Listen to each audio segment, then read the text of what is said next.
Thank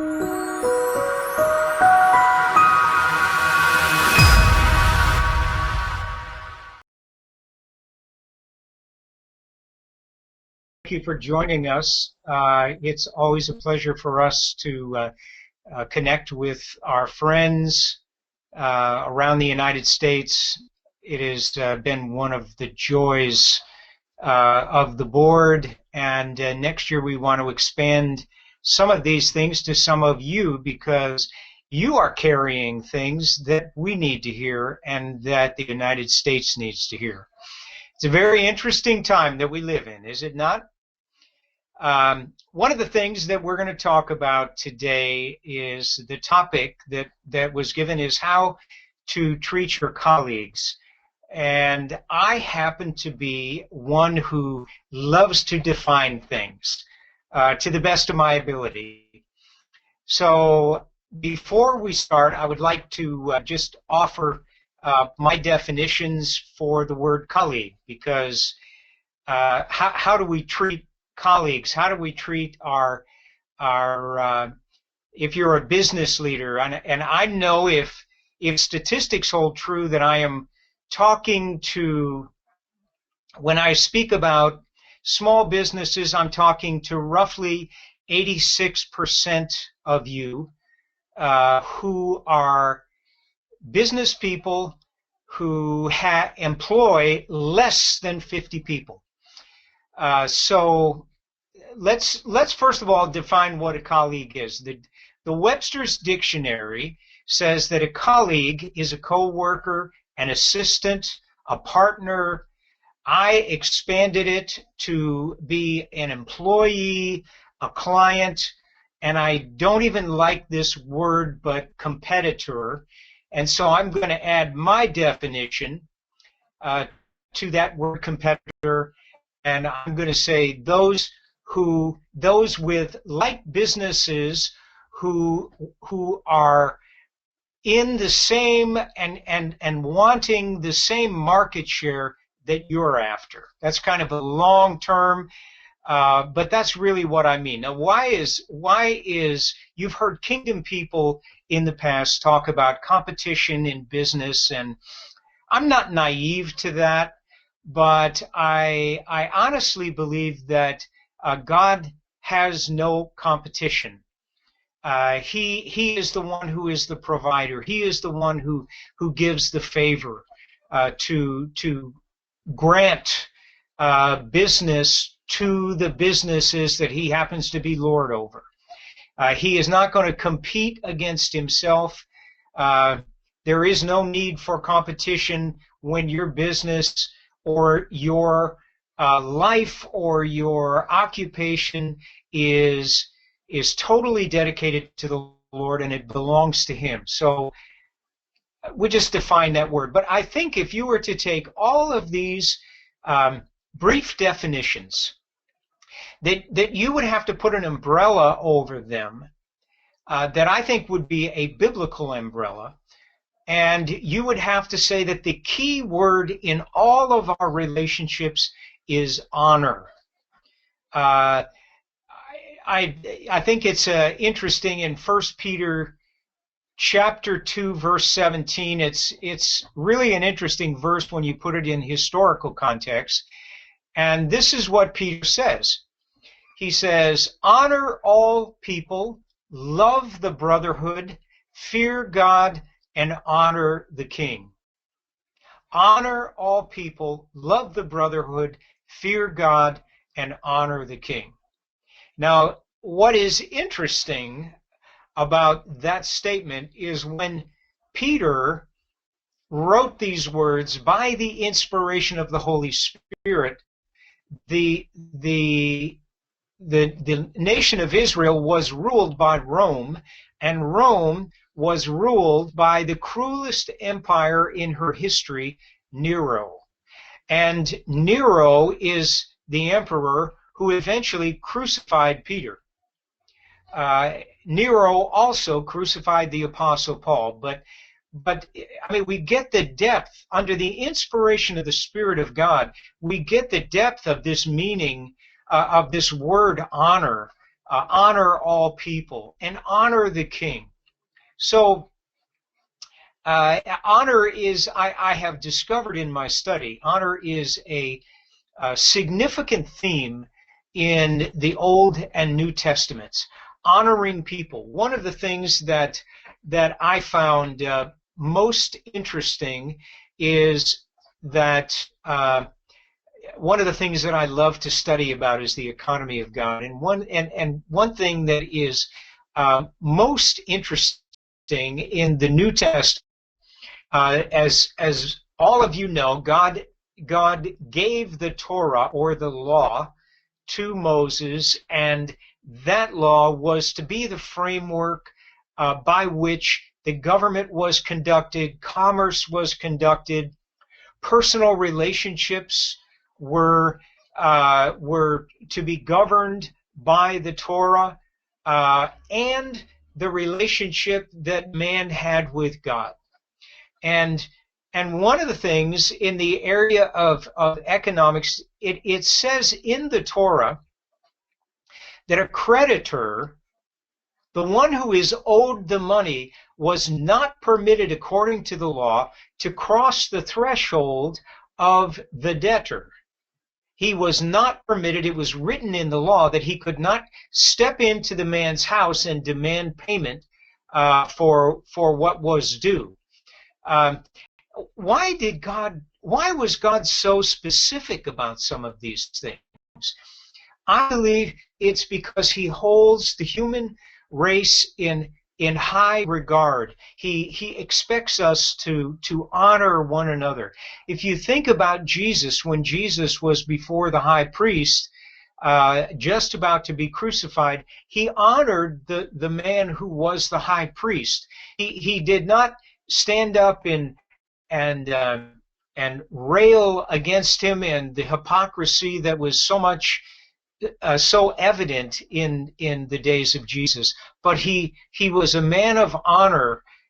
We can see that as we study the New Testament. So honor is a significant theme and in the Bible, and it has to be a significant theme for us. Now, one thing I think that I want to stress to you, if you are a business owner or you are a business leader, honoring people does not mean you need to be weak in your leadership. That is not what we're talking about. But we are talking about a respect, an inbred respect in your words, in your attitudes, towards your employees, towards your partners if you're in a partnership, or towards your clients, or toward your colleagues, your competitors, or those who are in a like business who are going for the same market share as you. I think it's important. So here's let me just give you a story of what I think is an example of honoring people and showing respect to people. And I may have shared this on some earlier broadcasts, but to me it is a profound example of honor and how you operate your business, because as you and I adopt the principles that God has given to us in the Scripture, as we do that, then we position ourselves for the blessing of God. I mean, it is nothing more than that. It is the blessing of God on our lives that we all seek, but it's available to us as we position ourselves. And one of the ways that you can position yourselves for the blessing of God on your life, on your family, on your business, and when I speak about honor, I'm talking about honoring your children and honoring your spouse. What do I mean by honoring your spouse? You may have spats. You may have disagreements. They're part of every marriage. But you don't take those disagreements and complain against your spouse to other people. You cannot do that. you don't have these relationships, these God-ordained relationships in your life, and take your disagreements and bring them to other people, looking for people to side with you to make you feel good. One thing I love about my wife is if we had disagreements in our marriage or in our relationships, she would insist that we talk them out. They didn't become common knowledge. We work through those things. And for some of you young married folks, there's always a solution. No matter how impossible the situation seems, there's always a solution. And you stay before the Lord, and He will honor your commitment. You honor your spouse with your lips and with your mind and with your heart, and God will bring the blessing and the solutions to you. So what are we talking about? We're talking about in business, and I was mentioning a friend of mine named Jim who had a very successful civil engineering firm. He doesn't know this, but I've talked about him all over the world because I think this is a remarkable story. But he would, when an engineer, a young engineer, would go into the business and work their way through the hiring process, and eventually they would have an interview with Jim, who was the CEO of this engineering firm. And Jim would say these words. I specifically asked him, Jim, this is what our friend told me you said. Am I getting this correct? So Jim told me from the words of his own mouth. He said he would be the last interview for any new engineer hires. And he would hire the engineer, and he would say something like this: we believe that it is a blessing to our business that you are going to work alongside of us. We consider it an honor to be those who employ you in this position. If at any time you do not feel as though you are pleased or happy or content with your role here, please do not become a cancer and talk about the leadership in any way or form. If you come to me, I have more business than I know what to do with. If you come to me, I will give you your computers. I will rent you space to start your business. I will give you business to get started with, and I will help you be successful. And this is honoring your employees. It is a tremendous example of honoring those who work for you. And do you know that Jim did this for 30 years, and there are engineering firms all over our part of the country that were started because of men and women who went and had that conversation with Jim.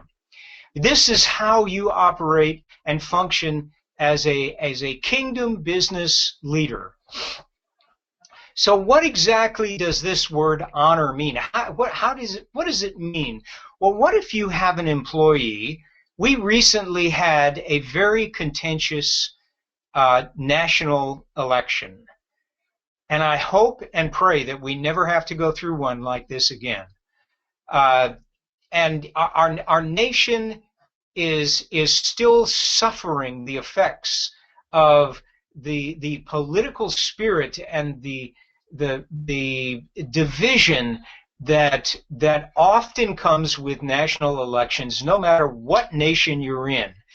And no matter whether you're a Republican or a Democrat, you must honor people even if they do not agree with you. Their agreement with you is not the prerequisite for honor. this is one of the key elements in our relationship. And in the business world, I don't know about you, but I see all kinds. I see people who are adamant for one particular candidate, and then there are others who are adamant for another particular candidate. All of them are deserving of our honor, particularly if they work for us or if they are clients, or suppliers or subcontractors. They deserve your honor.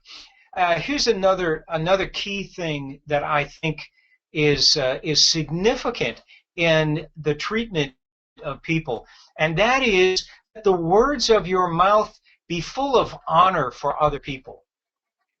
You cannot expect the blessing of God to come on your business because you write a tithe check, because you are an elder in your church, because you go to church 7 nights a week. That is not a prerequisite for the blessing of God. We cannot be talebearers. You know, we live in a system that is full of people expressing their opinions on given matters, talebearers. You know things about people, particularly if you're a leader. You know things about people. You may know things about your employees or your colleagues, but we cannot become talebearers and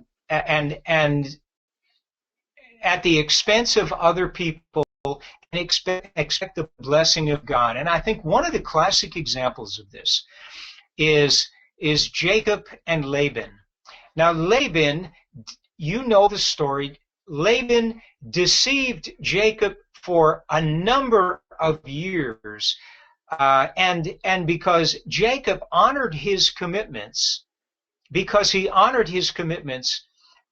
the blessing of God came upon Jacob even in untenable situation that he was in with Laban. The blessing of God still came upon Jacob because he honored his commitment to Laban, and he honored Laban in the process. The blessing of God is contingent upon our words carry so much weight. In fact, there is a theme, particularly in the Old Testament, but this theme has been carried on through the centuries by rabbinical scholars. There have been volumes and volumes and volumes written on one concept, and it's a Hebrew phrase. It's called Lashon Hora. And you can look it up, you can Google it, Lashon Hora. And it's a very interesting concept, and it is in Hebrew thought, rabbinical thought, the word means evil tongue. Now we're talking about the words of our mouth and how our words are to honor people. The word Lashon Hora, the words Lashon Hora mean evil tongue, and it is not spreading slander. It is not. Most of you who are listening to this are not slanderers. You don't go around slandering other people, people in leadership, those who may be your bosses or your suppliers. You don't go around slandering them. But the interesting thing is the word Lashon Hora means this. It is telling the truth that is not yet known about another person. It is saying something about someone that you happen to know, but has not become common knowledge yet, and your motive is to bring that person down in the eyes of the hearer.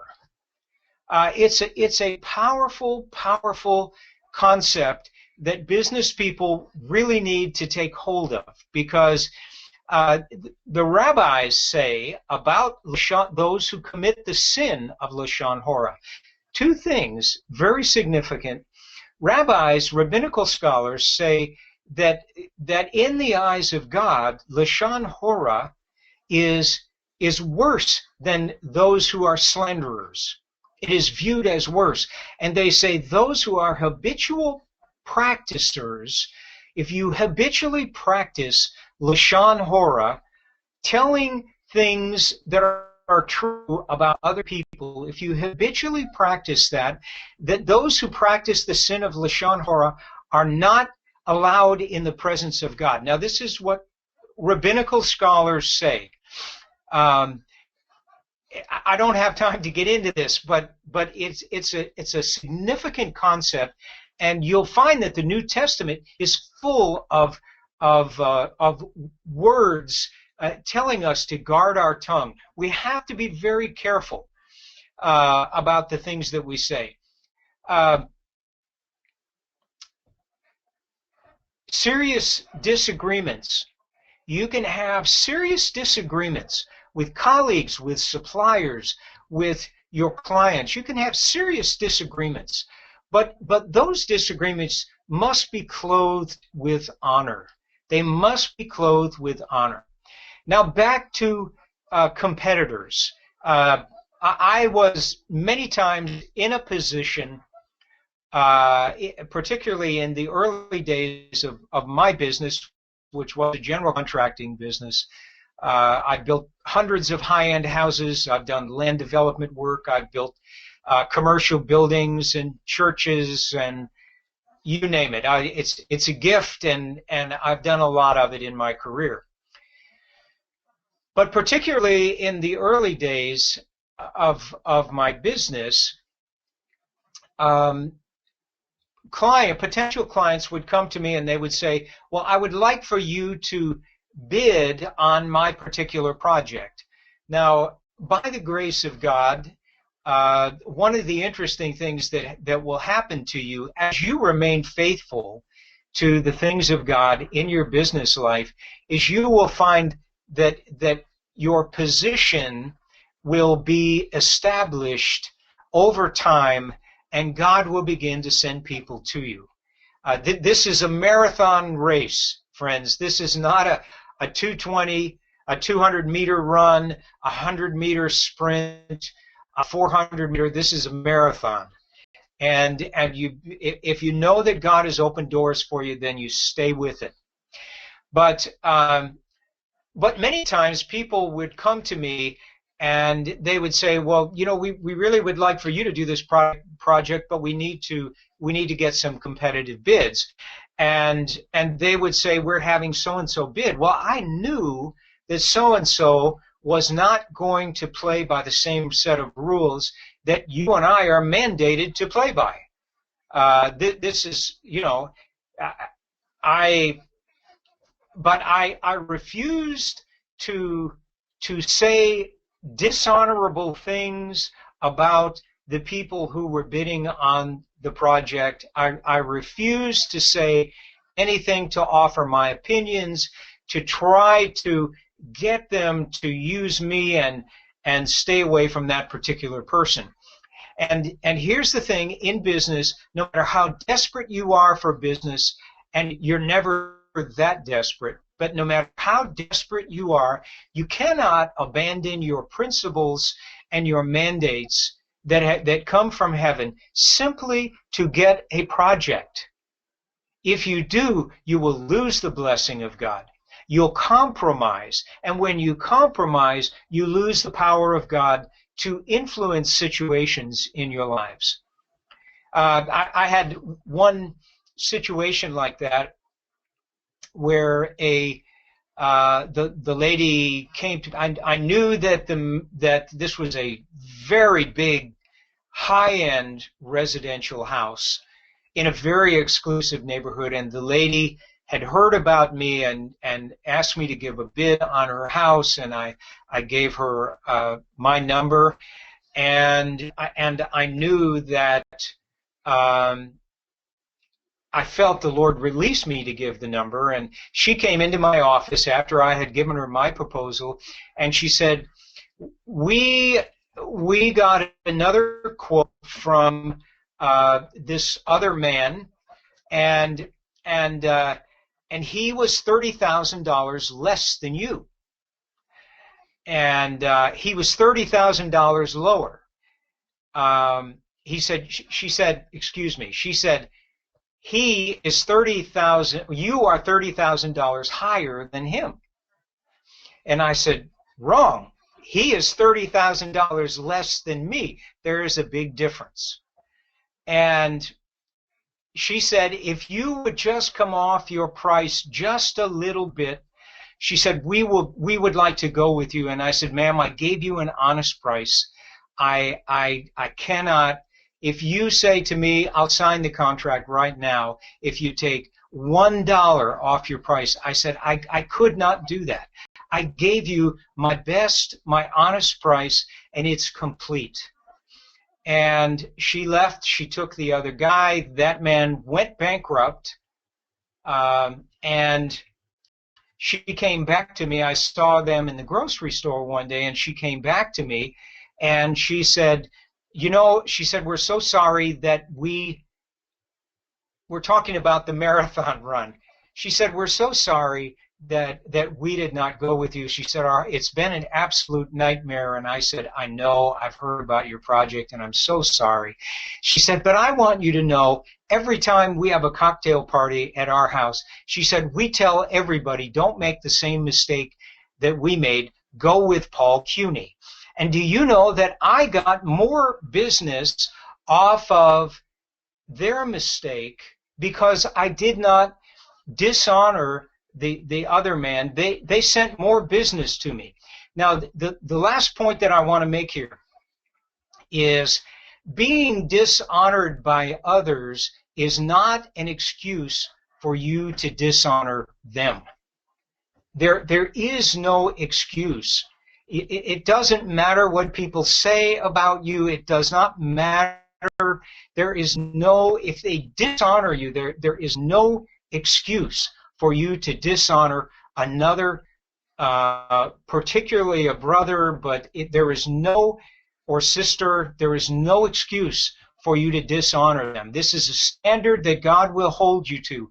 And when you abide by His standards, eventually His blessing will come to you. And that's all we have for today.